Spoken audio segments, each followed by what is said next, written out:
Mis amados amigos y hermanos, quiera nuestro bondadoso y eterno Dios extender su mirada misericordiosa hacia nosotros para colmarnos de sus más ricas y abundantes bendiciones. Reciban nuestra cordial gratitud por la gentileza de permitirnos compartirles estos breves minutos de saludable alimento para el alma, rica nutrición para la mente y fresco refrigerio para el espíritu. Y ahora, palabras de sabiduría. Leamos en Hechos 15, 30 y 31. Así pues, los que fueron enviados descendieron a Antioquía y reuniendo a la congregación, entregaron la carta, habiendo leído la cual, se regocijaron por la consolación. Con la entrega de este día, llegamos a la penúltima de esta serie basada en el importante, instructivo e histórico capítulo 15 del libro de los Hechos, la cual hemos titulado La histórica reunión de Jerusalén. Hablamos de penúltima con el sustento de los comentarios de Matthew Henry, ya que ofreceremos algunas más del mismo capítulo, pero sostenidas con los ricos y amenos comentarios de don Rubén Vera. En nuestra presentación de hoy se destacan tres asuntos a saber. Primero, la entrega de las cartas con prioridad a la iglesia de Antioquía, que era la iglesia principal de los cristianos gentiles y donde se había generado el conflicto que dio lugar a la gran reunión, resultando el regocijo y consolación que produjo en los hermanos. ¿Por qué el regocijo y consolación? Porque tanto las cartas como sus portadores les despejaban las sombras de dudas que habían sembrado los creyentes judíos al querer imponer a los creyentes gentiles los ritos mosaicos y hacer a estos partícipes del híbrido arroz con mango que ellos tenían con la esclavitud de la ley y la libertad de la gracia. Además, había consolación y regocijo porque quedaba muy claro que sus maestros Bernabé y Pablo tenían toda la razón en lo que defendían y les habían enseñado respecto a la ley y la gracia, ya que la iglesia madre y sus ancianos, así como los apóstoles, los refrendaban. En segundo lugar, el otro asunto a destacar son los nuevos horizontes que se le abren a Silas en el servicio del Señor por su disposición sin objeción a dejar el ambiente de confort y la obra ministerial en su iglesia local de Jerusalén para obedecer el llamado de sus pastores. En tercer lugar, debemos destacar la demostración de celo por la obra de Dios y el corazón pastoral del apóstol Pablo, según verso 36, cuando después del intenso primer viaje misionero y luego de la extenuante batalla que había tenido contra los judaizantes y además el viaje y la gran e histórica reunión de Jerusalén, sin reponerse, propone ir a supervisar y alimentar todas las ovejas que habían resultado del primer viaje misionero. Y ahora estemos atentos a los reflexivos y nutritivos comentarios de Matthew Henry, traducidos y adaptados al castellano por don Francisco Lacueva. Hoy con el tema La histórica reunión de Jerusalén, parte 6, Hechos 15, 30 al 36.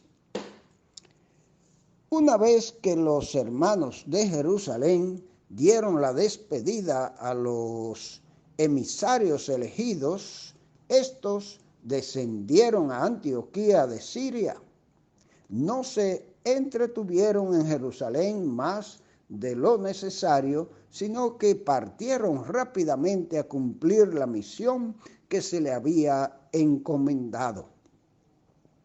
Tan pronto como llegaron, no se entretuvieron allí en Antioquía tampoco en otros asuntos, sino que reuniendo a la congregación, entregaron la carta y habiéndola leído, se regocijaron por la consolación que la carta les daba al no imponerles la circuncisión ni la observancia de la ley, sino solamente aquello que de momento podía ofender a los hermanos más débiles, a los de extracción judía.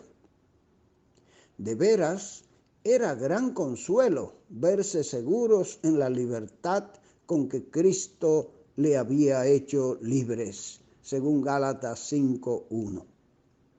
Pero además de eso, disfrutaban del consuelo y del fortalecimiento que recibieron con las palabras de Judas y Silas. Obsérvese cuál es la obra de los ministros de Dios con los que están en Cristo.